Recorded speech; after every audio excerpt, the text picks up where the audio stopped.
Students, आज का हमारा टॉपिक है टेंस, ठीक है।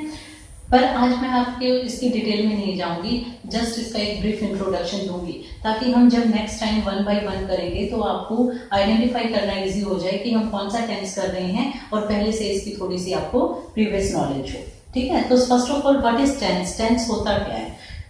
Tense tells about happening of action by subject in which time. Tense ही हमें बताता है कि हमारा सब्जेक्ट है जो अपने एक्शन को किस टाइम में कर रहा है। ये हमें टेंस के थ्रू पता लगता है कि कौन सा टाइम सब्जेक्ट के द्वारा किस समय का एक्शन किया जा रहा है। And we know that tense divided into 3 parts. हम जानते हैं कि टेंस को हम 3 भागों में बांटते हैं, प्रेजेंट, पास्ट एंड फ्यूचर, ठीक है ना। और आगे इन तीनों पार्ट्स को भी हम 4 पार्ट्स में डिवाइड कर देते हैं। तो ठीक है, हम स्टार्ट करते हैं प्रेजेंट, पास्ट और अपना फ्यूचर टेंस को देखते हैं, 1 बाय 1 देखते हैं। First of all, present indefinite. सबसे पहले आपकी देखो present indefinite, present continue, present perfect and present perfect continue. ये तो हो गए प्रेजेंट के चारों पार्ट्स।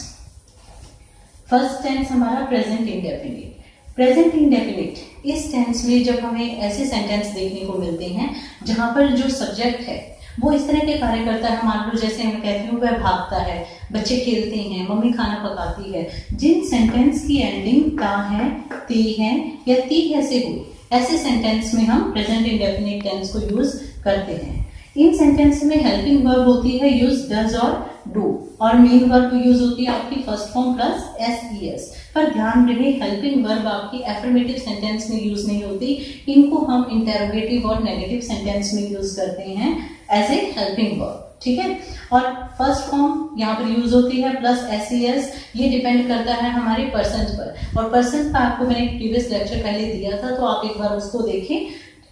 नेक्स्ट है हमारा present continue tense. Same as it is, जब सेंटेंस हमें सब्जेक्ट इस तरह के एक्शन करे, वह जैसे मान लो हम कह सकते हैं कि वह होमवर्क कर रही है, ठीक है, मम्मी खाना पका रही है, बच्चे भाग रहे हैं, हम खेल रहे हैं, इस तरह के सेंटेंस देखने को मिलते हैं। यानी प्रेजेंट टाइम में हमारा सब्जेक्ट कौन से एक्शन को कर रहा है।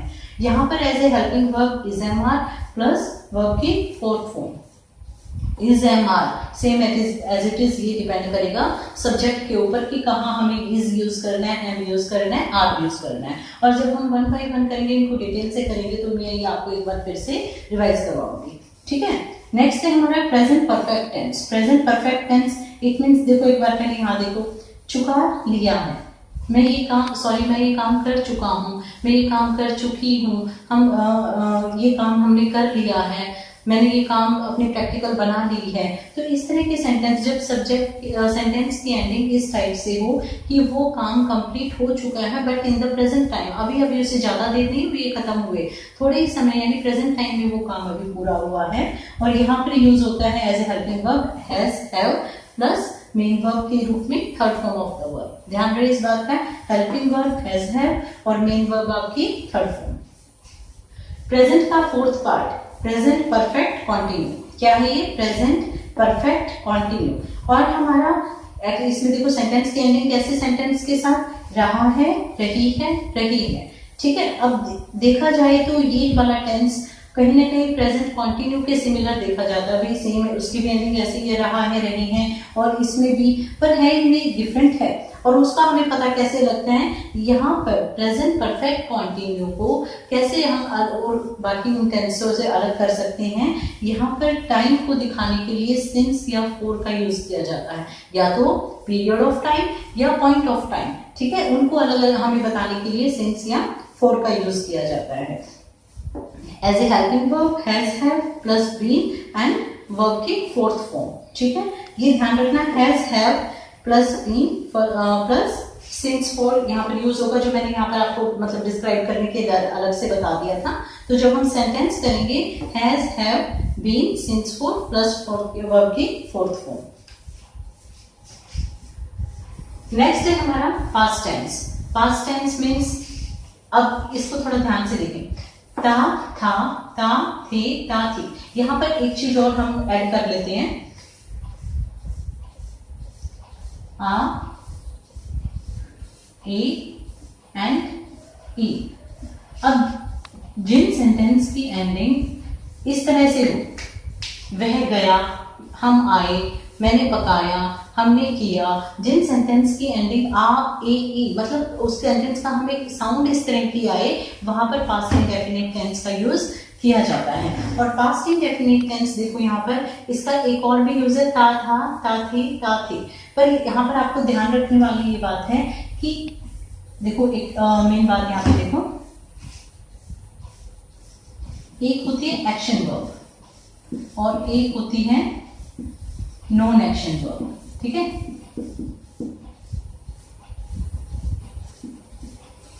एक्शन वर्ब कौन से वर्ब एक्शन वर्ब कहलाती हैं? जिसमें बॉडी कोई फिजिकल मूवमेंट करती है, जैसे मान लो सिंगिंग करना, डांसिंग करना, है ना, वॉकिंग करना, यहाँ पर बॉडी फिजिकल मूवमेंट करती है तो वो होती है हमारी एक्शन वर्ब। और नॉन एक्शन वर्ब कौन सी होती है? नॉन एक्शन वर्ब वो वर्ब होती हैं जहां पर मतलब इस तरह का यूज किया जाता है नॉन एक्शन वर्ब, जैसे कि मान लो फील करना, लव करना, लाइक करना, हेयर करना, मतलब बॉडी कोई फिजिकल मूवमेंट ना करे पर कोई एक्शन हो रहा हो, वैसे उसे कहते हैं नॉन एक्शन वर्ब। अब यहाँ पर ध्यान दें, जब हमारा सेंटेंस की जो वर्ब है अगर वो नॉन एक्शन है, ठीक है ना, तो अगर वो नॉन एक्शन वर्ब है तो वहां पर पास्ट इंडेफिनिट टेंस का यूज किया जाएगा।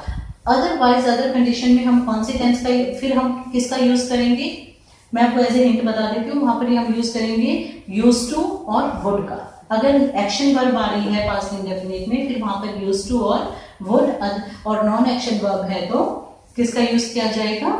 Past indefinite. यानी और पास्ट इंडेफिनिट यहाँ पर एज ए हेल्पिंग वर्ब आपका यूज होता है डिड, पर सेम एज इट इज ध्यान रहे कि डिड हमारा ये एफर्मेटिव सेंटेंस में नहीं यूज होता, ये यूज होता है सिर्फ इंटेरोगेटिव और नेगेटिव सेंटेंस में, ठीक है। और जहां वैसे तो इसमें वर्ब की सेकंड फॉर्म का यूज किया जाता है, ठीक है, पास्ट इंडेफिनिट में वर्ब यूज होती है सेकंड, बट जब डिड यूज हो रहा हो तो उसके साथ वो चेंज हो जाती है वर्ब की फर्स्ट फॉर्म में, ये ध्यान रखना। नेक्स्ट है हमारा पास्ट कॉन्टिन्यू। यहां से देखिए पास्ट कॉन्टिन्यू, फिर हम कहेंगे पास्ट परफेक्ट और अभी पास्ट परफेक्ट कॉन्टिन्यू। अब हमारा चल रहा है पास्ट कॉन्टिन्यू, तो यहाँ पर रहा था, रहे थे, रही थी। जब सब्जेक्ट हमारा मतलब इस तरह के काम कर रहे हैं, वह कर रहा था, कर रही थी, कर रहे थे, मतलब हम बच्चे पढ़ रहे थे, ठीक है, टीचर पढ़ा रही थी, इस तरह के सेंटेंस हो जाएं तो वहां पर उनकी एंडिंग ऐसे हो तो वहां पर यूज किया जाता है पास्ट कॉन्टिन्यू टेंस का। और as a helping verb use होगा वाज और वर्ब एंड द वर्ब की फोर्थ फॉर्म। नेक्स्ट है हमारा पास्ट परफेक्ट। सेम जैसे हमने पास्ट प्रेजेंट परफेक्ट किया था तो उसकी एंडिंग थी चुका लिया है, हम ये काम कर चुके हैं, मैं जा चुका हूँ, है ना, कर लिया है। और यहाँ पर एंडिंग होगी कर चुका था, कर लिया था, ये काम कर ली, मैंने यहाँ मतलब प्रैक्टिकल बना ली थी, ठीक है, और हम वहां चले गए थे, इस तरह के सेंटेंस।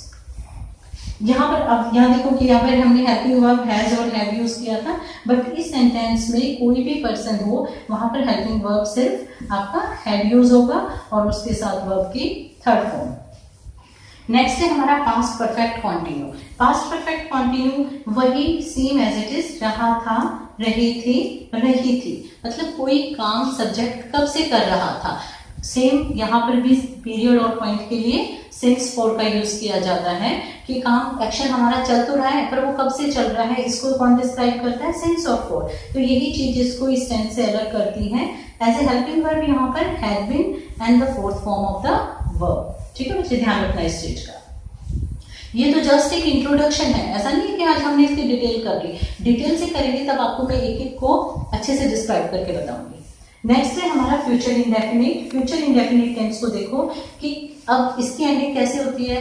गागेगी। इट मीन्स मैं एक कार खरीदूंगा, ठीक है, मैं प्रैक्टिकल बनाऊंगा, मैं अपना होमवर्क कर लूंगा, मतलब इस तरह के सेंटेंस जहां पर लास्ट में गा, ये, की और एज ए हेल्पिंग वर्ब यहाँ पर विल का यूज होता है। कुछ टाइम पहले हम हेल्पिंग वर्ब के रूप में विल और शैल का यूज करते थे, पर अब ध्यान रखें कि अब टेंस में अब शैल का यूज नहीं किया जाता, सिर्फ विल का यूज किया जाता है। शैल को हम यूज करते हैं मॉडल ऑक्सिलरी में, ठीक है, और यहाँ पर जो मेन वर्ब होती है आपकी वर्ब की फर्स्ट फॉर्म। नेक्स्ट है हमारा फ्यूचर कॉन्टिन्यू। फ्यूचर कॉन्टिन्यू रहा होगा, कर रहे होंगे, कर रही होगी, ठीक है ना, इस तरह के सेंटेंस की एंडिंग होती है कि वो ये काम कर रहा होगा, वो ये काम कर रही होगी और यहाँ पर हेल्पिंग वर्ब यूज होती है will be and the fourth form of the verb. Future perfect tense, उसने ये काम कर लिया होगा, वो ये काम कर चुका होगा, इस तरह के सेंटेंस। हेल्पिंग वर्ब आपके same will have and the third form of the verb, ठीक है। और लास्ट हमारा future perfect continue. Future perfect continue रहा, रहे, रही प्लस होगा। इट मीन्स वह सुबह से ये काम कर रहा होगा, बारिश सुबह से हो रही होगी, ठीक है, बच्चे सुबह से खेल रहे होंगे। तो देखो यहाँ पर भी वैसे ही सिंस और फॉर का यूज किया जाता है। हेल्पिंग वर्ब के रूप में will have been and the fourth form of the verb. पर यहाँ पर मैंने एक फ्रॉम को भी ऐड किया है, ये ध्यान रखो एक चीज। देखो यहाँ पर हमने प्रेजेंट परफेक्ट कंटिन्यू किया, फिर हमने पास्ट परफेक्ट कंटिन्यू किया और अब हम फ्यूचर परफेक्ट कंटिन्यू कर रहे हैं। सेम एज इट इज तीनों में ही मतलब टाइम के लिए कि वो काम एक्शन कब से हो रहा है उसके लिए हमने सिंस और फॉर का यूज किया। पर यहाँ पर एक चीज हमें जो अलग है वो देखने को मिलती है कि यहाँ पर जो फ्यूचर परफेक्ट कंटिन्यू है उसमें हमें अलग से फ्रॉम देखने को मिल जाता है, ये इसकी एक अलग सी हिंट होती है। और helping verb will have been and the verb की फोर्थ फॉर्म, ठीक है बच्चे। एक बार आप इस वीडियो को देखिए और समझिए इनको, और फिर हम इनको मतलब अलग अलग से हम इनको स्टेप बाय स्टेप करते हैं। Thank you.